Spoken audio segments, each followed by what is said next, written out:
Hello friends, అందరూ ఎలా ఉన్నారు? Welcome back to our channel మన ఇంటి ముచ్చట్లు వ్లాగ్స్. సో ఇప్పుడైతే మనం కాణిపాకంకి వెళ్తున్నామండి. మన ఏపీ టూర్లో ఫస్ట్ టెంపుల్ వచ్చేసి కాణిపాకం అనమాట. కాళహస్తి టు కాణిపాకం మా జర్నీ అయితే స్టార్ట్ అయింది. సో కాణిపాకంకి వెళ్ళడానికి తిరుపతి నుంచి ఎవ్రీ 15 మినిట్స్కి బస్సెస్ ఉంటాయండి. So 70 kilometres distance, 2.5 hours journey time అయితే పడుతుంది. సో కాణిపాకం అనగానే అందరికీ గుర్తొచ్చేది ఆ వినాయక స్వామి. అలాగే కాళహస్తి టు కాణిపాకం జర్నీ చాలా అద్భుతంగా ఉంటుందండి. మేము మా ఓన్ వెహికల్లో టూర్ ప్లాన్ చేసుకున్నాము. సో బస్సెస్ కూడా చాలా అవైలబుల్గా ఉంటాయి, ఎటువంటి ఇబ్బంది పడాల్సిన అవసరం ఉండదు. టెంపుల్కి ఎదురుగానే బస్ స్టాప్ ఉంటుందండి. సో బస్సెస్ అన్నీ కూడా అక్కడే దింపేస్తాయి, ప్రాబ్లం ఏమి ఉండదు. సో ఈ పెద్ద ఆర్చ్లో నుంచి ఎంటర్ అయ్యామంటే మనం టెంపుల్కి దగ్గరకు వచ్చేసామని అర్థం. ఇక్కడ మనం కార్ పార్కింగ్ కోసమని పంచాయతీ వాళ్ళు అమౌంట్ అయితే కలెక్ట్ చేసుకుంటారు. చిన్న కార్ అయితే 60 రూపీస్ అండి, అలాగే పెద్ద కార్ అయితే 85 రూపీస్ తీసుకుంటున్నారు. ఇక్కడ నుంచి కొంచెం ముందుకు వెళ్ళామంటే ఇప్పుడు ఒక పెద్ద ఆర్చ్ వస్తుందండి. అక్కడి నుంచి లోపలికి టర్న్ అయ్యామంటే మనం కాణిపాకంలో స్టే చేయడానికి కావాల్సిన రూమ్స్, అకామిడేషన్స్ అన్నీ కూడా అక్కడ మనకు కనిపిస్తాయి. ఈ కాణిపాకంలో స్వామివారు స్వయంభూగా వెలిసారండి. అంతేకాకుండా ఇక్కడ స్వామివారు పెరుగుతూ ఉంటారనమాట. అంతేకాకుండా ఇక్కడ ఇంకో విశేషం కూడా ఉందండి. స్వామివారిని సత్యమైన దేవుడు అని కూడా అంటారు. సో ఇక్కడ స్వామివారి ముందు ఒట్టు వేసి ఎవరు కూడా అబద్ధం చెప్పరంట. స్వామివారి ముందు ఒట్టు వేసి నిజం చెప్పకుండా అబద్ధం చెప్తే ఊరి పొలమేర దాటే లోపు ఏదో ఒకటి జరుగుతుంది వాళ్ళకని అంటారు. మేము వెళ్ళింది సమ్మర్ హాలిడేస్లో కాబట్టి చాలా రష్ అయితే ఉందండి. సో పార్కింగ్ అంతా కూడా ఫుల్ అయిపోయింది. సో ఇదే బస్ స్టాప్ అనమాట. ఇక్కడ చూస్తున్నారా, మొత్తం కార్లతో నిండిపోయింది. సో ఇదేనండి కాణిపాకం బస్ స్టాప్. టెంపుల్కి ముందే ఉంటుంది. ఇక్కడే మనకి అన్ని దగ్గరలకు వెళ్ళాల్సిన బస్సెస్ అయితే వస్తాయి. అలాగే ఏ టైమింగ్స్లో ఏ బస్సెస్ వెళ్తాయి అనేది కూడా కంప్లీట్ డీటెయిల్స్ అన్నీ వాళ్ళు బోర్డులో మెన్షన్ చేసి ఉంటారు. ముందుగా ఈ టెంపుల్ యొక్క స్థల పురాణం తెలుసుకుందామండి. ఈ ప్రాంతంలో 3 అన్నదమ్ములు ఉండేవారంట. వాళ్ళు అవిటివారు. ఒకరికి మూగ, ఒకరికి చెవుడు, ఒకరికి గుడ్డి. వీళ్ళు వాళ్ళకున్న కొద్ది పొలాన్ని సాగు చేసుకుంటూ జీవించేవారు. ఆ సమయంలో బావిలో నీరు అడుగంటి పోవడంతో బావిని కొంచెం తవ్వితే నీళ్ళు వస్తాయన్న ఉద్దేశంతో తవ్వడం స్టార్ట్ చేశారు. అప్పుడు వాళ్ళు తవ్వుతున్న గుణపానికి ఏదో తగిలినట్టుగా శబ్దం రావడంతో ఇంకొంచెం లోతుగా తవ్వసాగారు. ఆ సమయంలో బావి నుండి రక్తం రావడం ప్రారంభమై ఉన్నట్టుండి నీరంతా కూడా ఎర్రగా మారిపోయింది. దాంతో వాళ్ళు లోపలికి చూడగా అక్కడ స్వామివారు స్వయంభూగా వెలిసి కనిపించారు. ఆ స్వామిని పూజించగా వాళ్లకున్న అవిటితనం కూడా పోయి మామూలు మనుషులుగా మారిపోయారంట. ఈ విషయం తెలుసుకున్న చుట్టుపక్కల గ్రామస్తులందరూ కూడా వచ్చి స్వామివారిని భక్తి శ్రద్ధలతో పూజించి కొబ్బరికాయలు కొట్టారంట. ఆ సమయంలో భక్తులు కొట్టిన కొబ్బరికాయల నుండి వచ్చిన నీరు 1.5 ఎకరా పారింది. దాన్ని తమిళంలో కాణిపారకం అనేవాళ్ళు. అది కాలంతో పాటు మారుతూ కాణిపాకంగా మారిపోయింది. ఇక్కడ 3 రకాల దర్శనాలు ఉన్నాయండి. ఉచిత దర్శనం, శీఘ్ర దర్శనం, అలాగే అతి శీఘ్ర దర్శనం. మామూలు సమయంలో వచ్చినప్పుడు అంత రష్ ఉండదు కాబట్టి మామూలుగా ఉచిత దర్శనంలోనే వెళ్ళిపోవచ్చు. మేము వచ్చింది హాలిడేస్లో కాబట్టి కొంచెం రష్ ఎక్కువగా ఉంది, అందుకే శీఘ్ర దర్శనం అయితే తీసుకున్నాము. శీఘ్ర దర్శనానికి 100 రూపీస్ అనమాట టికెట్. సో అతి శీఘ్ర దర్శనం అయితే 150 రూపీస్. సో ఇక్కడ స్వామివారి టెంపుల్లో జరిగే సేవలు, వాటికి సంబంధించిన వివరాలన్నీ కూడా మనకి ఇక్కడ బోర్డులో మెన్షన్ చేసి ఉంటారు. మనకి టెంపుల్లోకి అయితే సెల్ ఫోన్ స్ట్రిక్ట్లీ అలో లేదండి. సో టెంపుల్కి పక్కనే మనకి సెల్ ఫోన్ కౌంటర్ ఉంటుంది. అలాగే శీఘ్ర దర్శనానికి వాటికి టికెట్ కౌంటర్ కూడా అక్కడే ఉంటుంది. సో ఇప్పుడు ఇక్కడ కనిపిస్తున్నాయి కదండి, ఈ క్యూ లైన్స్ అన్నీ తిరగాలన్నమాట శీఘ్ర దర్శనానికి కూడా. సో అతి శీఘ్ర దర్శనం తీసుకున్నామంటే ఇన్ని క్యూ లైన్స్ తిరగక్కర్లేదు. ఇంకొంచెం ముందుగా అక్కడ కౌంటర్ ఉంటుంది, అక్కడి నుంచి స్ట్రైట్గా పంపించేస్తారు. సో ఫ్రీ దర్శనంతో పోల్చుకుంటే శీఘ్ర దర్శనానికి కొంచెం తక్కువ క్యూ లైన్స్ ఉంటాయి. అతి శీఘ్ర దర్శనం అయితే ఇంకా తక్కువ క్యూ లైన్స్ ఉంటాయి అన్నమాట. టికెట్ తీసుకున్న కౌంటర్ పక్కనే ఎంటర్ అవ్వడానికి శీఘ్ర దర్శనానికి మనకి క్యూ లైన్స్ అయితే ఉంటాయి. సో ఇక్కడ ఎంటర్ అయ్యి అక్కడ కనిపిస్తున్న దానిపై నుంచి వచ్చి ఈ క్యూ లైన్స్ అన్నీ తిరిగి లోపలికి వెళ్ళాలన్నమాట. 100 రూపీస్ దర్శనానికి కూడా. మనం దీపాలు వెలిగించాలనుకుంటే స్వామివారి టెంపుల్ ముందే అమ్ముతూ ఉంటారండి నేతి దీపాలు, 365 ఒత్తులు అన్నీ కూడా. చక్కగా ఇక్కడ ఒక టేబుల్ ఉంటుంది, దానిపైనే మనం దీపాలు వెలిగించుకోవచ్చు. సో ఇక్కడ కొబ్బరికాయలు కొట్టే స్థలం అని ఉంది కదండి, దాని పక్కనే షెడ్ కనిపిస్తుంది కదా. అతి శీఘ్ర దర్శనం అయితే ఆ షెడ్లో ఉంచి అక్కడి నుంచి వదిలేస్తారు. మేము వెళ్ళిన రోజైతే స్వామివారి నిజరూప దర్శనం చేసుకున్నామండి. నిజరూప దర్శనం అంటే స్వామివారిని ఎటువంటి అలంకరణ లేకుండా అలాగే చూడొచ్చు అనమాట. సెల్ ఫోన్ కౌంటర్స్ కానీ అలాగే లగేజ్ కౌంటర్స్ కానీ అన్నీ కూడా స్వామివారి మెయిన్ టెంపుల్కి ముందే ఉంటాయండి. భక్తులకు ఎటువంటి ఇబ్బంది కలగకుండా అక్కడే పెట్టుకోవచ్చు. బస్ స్టాండ్లో దిగగానే నేరుగా మనకి స్వామివారి టెంపుల్ ఉంటుందండి. కొంచెం ముందుకు వచ్చిన తర్వాత లగేజ్ అవి అక్కడే పెట్టుకొని లగేజ్ కౌంటర్లో మనం స్వామివారి దర్శనానికి వెళ్ళిపోవచ్చు. ఈ టెంపుల్లో ఇంకొక మెయిన్ అట్రాక్షన్ వచ్చేసి ఇక్కడ ఉన్న కోనేరండి.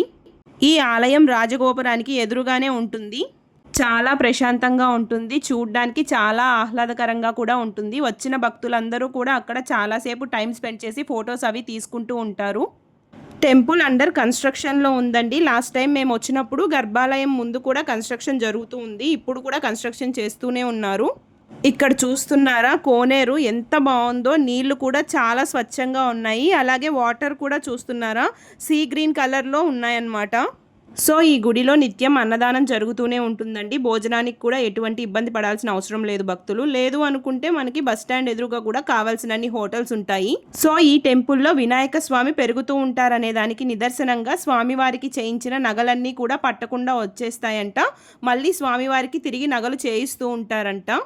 ఈ టెంపుల్లో ఇంకో అద్భుతం కూడా జరుగుతుందండి. చంద్రదశలను బట్టి, అంటే మనం లూనార్ ఫేజెస్ అంటాం కదా, దాన్ని బట్టి స్వామివారు ఉన్న బావిలో నీరు కూడా కలర్ చేంజ్ అవుతూ ఉంటాయంట. సో భక్తులు బావిలో ఉన్న నీటిపై పడే చంద్రబింబాన్ని కూడా చూడొచ్చని చెప్తూ ఉన్నారు.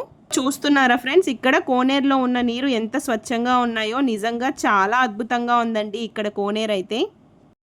అలాగే స్వామివారు ఉన్న బావిలో నీరు ఎప్పటికీ కూడా ఎండిపోదండి. మనకి తీర్థంగా ఆ బావిలో నీటినే ఇస్తారు. ఈ కాణిపాకం టెంపుల్ అయితే చాలా పురాతనమైనదండి. దీన్ని 11వ శతాబ్దంలో చోళరాజులు నిర్మించారు. ఈ చుట్టుపక్కల గ్రామాల్లో ఇప్పటికీ ఏదైనా తగులు వచ్చినప్పుడు తప్పు చేసిన వ్యక్తిని ఆలయం ముందున్న నీటిలో స్నానం చేయిస్తే తప్పొప్పుకుంటారని ప్రసిద్ధి. అలా చేయకుంటే ఆ విఘ్నేశ్వరుడు వారిని తప్పకుండా శిక్షిస్తారని అక్కడ ప్రజలు నమ్ముతారండి. ఈ ఆలయంలో ఒక దేవతా సర్పం కూడా తిరుగుతూ ఉంటుందంట. అది ఎవరికి ఎటువంటి హాని చేయదని, ఆ సర్పం తలపై మణి కూడా ఉంటుందని అక్కడ అర్చకులు చెప్తూ ఉన్నారండి. ఇక్కడ ఈ ఆలయంతో పాటు 11వ శతాబ్దంలో నిర్మించిన మణికంఠేశ్వర స్వామి ఆలయం, అలాగే వరదరాజస్వామి ఆలయం కూడా ఉన్నాయండి. ఇక్కడ చూస్తున్నారు కదండి, వచ్చేసి ఫ్రీ దర్శన్ టైమింగ్స్ అన్నమాట. మనం దర్శనం చేసుకున్న తర్వాత బ్యాక్ సైడ్ ఉన్న గోపురంలో నుంచి బయటకు వచ్చేస్తాము. అలా బయటకు రాగానే మనకి ఎదురుగా గోశాల ఉంటుందండి. మనం గోవుకి పూజ చేయించుకోవాలన్నా, అర్చన చేయించుకోవాలన్నా అక్కడ చేయించుకోవచ్చు. అర్చన చేయించుకోవాలంటే 20 రూపీస్ ఉంటుంది. సో మన హిందువులు గోపూజని చాలా విశేషంగా భావిస్తారు కాబట్టి చాలామంది అక్కడ అర్చన చేయించుకుంటూ ఉంటారు. పక్కనే మనకి లడ్డు కౌంటర్, ప్రసాదం కౌంటర్ కూడా ఉంటుందండి. వినాయక స్వామి దర్శనం చేసుకొని బయటకు రాగానే మనకి రైట్ సైడ్లో మణికంఠేశ్వర స్వామి ఆలయం ఉంటుంది. సో అక్కడ స్వామివారు మరకతంబిక సమేత శ్రీ మణికంఠేశ్వర స్వామిగా మనకు దర్శనమిస్తారు. టెంపుల్ అయితే చాలా అద్భుతంగా ఉంటుంది. దీన్ని కూడా 11వ శతాబ్దంలోనే నిర్మించారు. మణికంఠేశ్వర స్వామి ఆలయం దర్శించుకున్న తర్వాత మనకి పక్కనే ఒక పార్కులా ఉంటుందండి. అందులో విఘ్నేశ్వరుడు, అలాగే సుబ్రహ్మణ్య స్వామి, శివపార్వతుల సమేతంగా చాలా విగ్రహాలు, శిల్పాలు ఉంటాయి. చూడ్డానికి చాలా అద్భుతంగా ఉంటుంది. ఎవరు కూడా మిస్ చేయకుండా దర్శించుకోవాలి. మణికంఠేశ్వర స్వామి ఆలయం పక్కనే వరదరాజస్వామి ఆలయం కూడా ఉంటుందండి. ఈ టెంపుల్ అయితే చాలా పెద్దది. లోపల అద్దాల మండపం కూడా ఉంటుంది. సో చూడ్డానికి కూడా చాలా బాగుంటుంది. సో ఈ బోర్డులో మనకి నక్షత్రవనం, అలాగే గోశాలకు ఎలా వెళ్ళాలనేది చూపిస్తూ ఉందన్నమాట. మెయిన్ వినాయక స్వామి టెంపుల్ ఇలా ఉంటుందండి. ఫస్ట్ కనిపిస్తున్న గోపురం రాజగోపురం, అక్కడి నుంచి ఎంటర్ అయితే సో ఇలా వెనక పక్క ఉన్న గోపురంలో నుంచి బయటకు వస్తాము. ఈ మధ్యలో కనిపించేదే స్వామివారి గర్భాలయం అన్నమాట. ఇక్కడ వినాయకుడితో పాటు మణికంఠేశ్వర స్వామి, అలాగే వరదరాజ స్వామి అందరూ కొలువై ఉండడంతో ఈ క్షేత్రాన్ని హరిహర క్షేత్రం అని కూడా అంటారు. కాణిపాక వినాయక స్వామి టెంపుల్కి ద్వారపాలకునిగా ఆంజనేయ స్వామి ఉంటారండి. సో ఆ టెంపుల్లో స్వామిని దర్శించుకునేటప్పుడు మనం ఆంజనేయ స్వామిని కూడా దర్శించుకోవాలి. చాలామంది నేరుగా విఘ్నేశ్వరుని దర్శించుకొని వచ్చేస్తూ ఉంటారు. అలా కాదండి, అక్కడ ఆంజనేయ స్వామి కూడా ఉంటారు, ఆయన్ని కూడా దర్శించుకోవాలి. మణికంఠేశ్వర స్వామి ఆలయంలో మనం ఒక ప్రదక్షిణ చేసినట్లయితే గుడికి వెనక భాగంలో ఈ విధంగా నాగకన్నికలు కనిపిస్తాయి. ఇంకొంచెం ముందుకు వెళ్ళామంటే అక్కడ రాహుకేతువులకి సపరేట్గా ఒక మండపం ఉంటుందండి. ఇక్కడ సర్పదోషాలు, అలాగే రాహుకేతు దోషాలు ఏమైనా ఉన్నవాళ్ళు పూజలు చేయించుకుంటూ ఉంటారు. ఈ మండపంలో ప్రత్యేకంగా రాహుకేతు పూజలు అయితే జరుగుతూ ఉంటాయండి. మనం టికెట్ తీసుకొని ముందుగానే వాళ్ళు చెప్పిన సమయంలో వెళ్ళి పూజ చేయించుకోవాలి. చాలా ప్రశాంతమైన వాతావరణం, చక్కటి గోపురం, ఎత్తైన ధ్వజస్తంభంతో చాలా అద్భుతంగా ఉంటుందండి ఈ టెంపుల్ కూడా. ఈ టెంపుల్లో దర్శనం చేసుకున్న తర్వాత ఇక్కడ కనిపిస్తున్న గోపురంలో నుంచి వెళ్ళామంటే మనం నక్షత్రవనంలోకి వెళ్తామండి. అక్కడ ఎంతో అద్భుతమైన శిల్పకళని మనం చూడొచ్చు.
అన్ని టెంపుల్స్ని దర్శనం చేసుకొని మేమైతే బయలుదేరేసాము. ఇక్కడ చూస్తున్నారు కదా, ఇవి వచ్చేసి ఫ్రీ దర్శన్ క్యూ లైన్స్ అనమాట. మేము కార్ పార్క్ చేసిన దగ్గర నుంచి ముందుకు వస్తే ఈ ఫ్రీ దర్శన్ క్యూ లైన్స్ అయితే వస్తాయి. ఫ్రీ దర్శన్కి ఆపోజిట్లోనే సిఆర్ఓ ఆఫీస్ ఉంటుందండి. మనం ఏదైనా రూమ్ బుక్ చేసుకోవాలన్నా వాటికి సంబంధించిన కంప్లీట్ డీటెయిల్స్ అన్నీ కూడా ఇక్కడే ఉంటాయి. కొంచెం కిందకి వెళ్ళామంటే లెఫ్ట్ సైడ్లో మనం స్వామివారి టెంపుల్కి సంబంధించిన అన్నదాన సత్రం ఉంటుందండి. సో నిత్యాన్నదానం జరుగుతూనే ఉంటుంది. సో భోంచేసిన తర్వాత మనకి వీలైనంత డొనేషన్ కూడా ఇవ్వచ్చు. అక్కడే డొనేషన్ కౌంటర్ కూడా ఉంటుంది. అన్ని దగ్గరలో భక్తులకు ఎటువంటి ఇబ్బంది కలగకుండా అన్నిటికీ సంబంధించిన బోర్డ్స్ అయితే ఉంటాయండి. ఇప్పుడు కాణిపాకం టు కదిరి వెళ్తున్నాము. అది నెక్స్ట్ వ్లాగ్లో పోస్ట్ చేస్తాను. సో నెక్స్ట్ వీడియోలో కలుసుకుందాం. సబ్స్క్రైబ్ చేసుకోవచ్చు కదా ఫ్రెండ్స్. బాయ్.